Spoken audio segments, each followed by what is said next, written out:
Right, మరొక breaking చూస్తున్నాం. కాసేపట్లో తెలంగాణ కేబినెట్ సబ్ కమిటీ సమావేశం జరగనుంది. డిప్యూటీ సీఎం భట్టి విక్రమార్క అధ్యక్షతన కేబినెట్ సబ్ కమిటీ భేటీ కానుంది.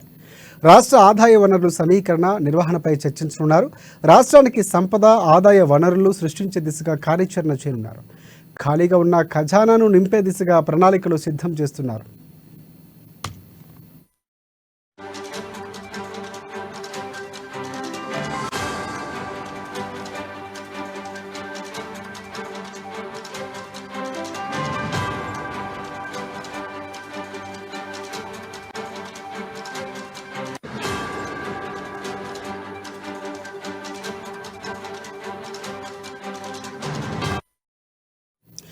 రైట్, బ్రేకింగ్ చూస్తున్నాం. కాసేపట్లో తెలంగాణ కేబినెట్ సబ్ కమిటీ సమావేశం జరగనుంది. డిప్యూటీ సీఎం భట్టి విక్రమార్క అధ్యక్షతన కేబినెట్ సబ్ కమిటీ భేటీ కానుంది.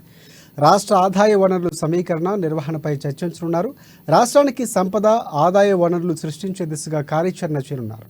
ఇక ఖాళీగా ఉన్న ఖజానాను నింపే దిశగా ప్రణాళికలు సర్కారు సిద్ధం చేస్తుంది.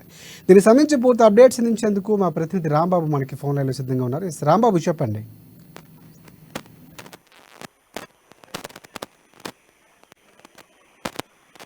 రాజశేఖర్ మరికొద్ది సేపట్లో ఉప ముఖ్యమంత్రి భట్టి విక్రమార్క అధ్యక్షతన ఇటు కేబినెట్ సబ్ కమిటీ సమావేశం కొనసాగనుంది. ఈ యొక్క కేబినెట్ సబ్ కమిటీలో ఉత్తమ్ కుమార్ రెడ్డి, అదేవిధంగా దుద్దుల శ్రీధర్ బాబు, ఆయనతో పాటుగా జూపల్లి కృష్ణారావు, ముగ్గురు మంత్రులు కూడా సబ్ కమిటీగా ఉన్నటువంటి ఒక భేటీ అయితే కొనసాగనుంది. ఈ యొక్క భేటీలో ప్రధానంగా ఆదాయ వనరులకు సంబంధించినటువంటి అంశం పైన ప్రధానంగా ఆదాయ వనరులను ఏ విధంగా సమీకరించాలి, వాటిని ఏ విధంగా నిర్వహించాలని దానిపైన అయితే ఈ యొక్క సమీక్ష సమావేశం కొనసాగనుంది. భట్టి విక్రమార్క ఉప ముఖ్యమంత్రి అధ్యక్షతన కొనసాగనున్నటువంటి ఈ యొక్క సమీక్ష సమావేశాల్లో మంత్రులు పాల్గొంటారు.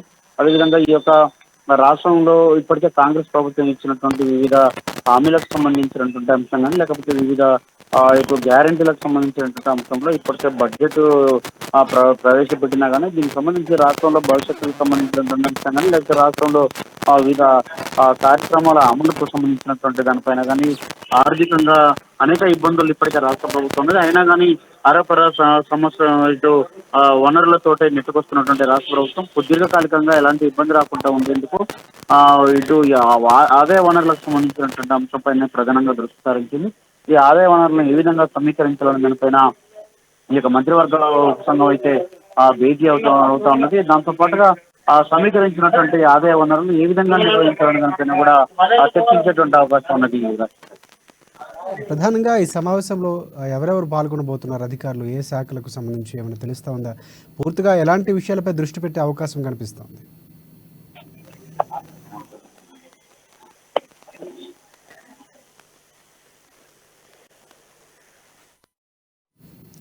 Right, thanks for updates Rambabu.